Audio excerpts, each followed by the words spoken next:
সমাজে এমন অনেক সন্তান আছে তারা মা বাবার মর্মটা বুঝতে পারে না। বেঁচে থাকতে মা বাবার সাথে অনেক খারাপ কথা বলে।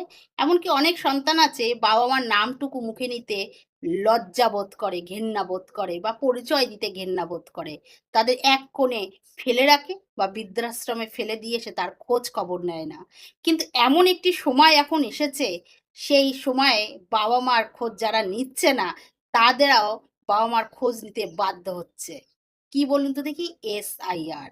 এসআইআর এমন একটি পদ্ধতি তৈরি হয়েছে, যারা বাবা-মার খোঁজখবর নিচ্ছে না, বাবা-মার সাথে খারাপ ব্যবহার করছে, তারাও ছুটছে বাবা-মার নথি আনতে।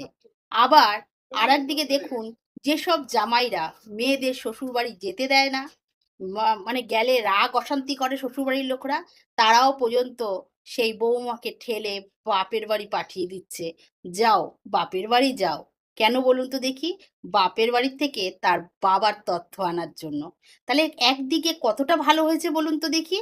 যে যে মেয়েটা দীর্ঘদিন বাপের বাড়ি যেতে পারছে না, মা-বাবাকে দেখতে পায়নি, এই সুযোগে সে কিন্তু সেই বাপের বাড়ি যেতে পারল এবং বাবা-মাকে দেখার সুযোগ পেল। আবার দেখুন, যেসব বাবা-মারা সন্তানের জন্য কষ্ট পায়, তাদের একবার দেখার জন্য মন কেমন কেমন করে, এই এসআইআর এর জন্য সেইসব সন্তানরা বাবা-মার দিকে ছুটে গিয়ে বাবা-মার খোঁজ খবর নিয়ে তার কাছ থেকে তথ্য সংগ্রহ করে নিয়ে আসছে। দেখুন, এতে অনেক অনেক ভালো হয়েছে। তাই জন্য এসআইআর কে স্যালুট জানাই, যে এইরকম মাঝে মাঝে করা উচিত, যাতে আপনজনের খোঁজ খবর আপনজন নিতে পারে।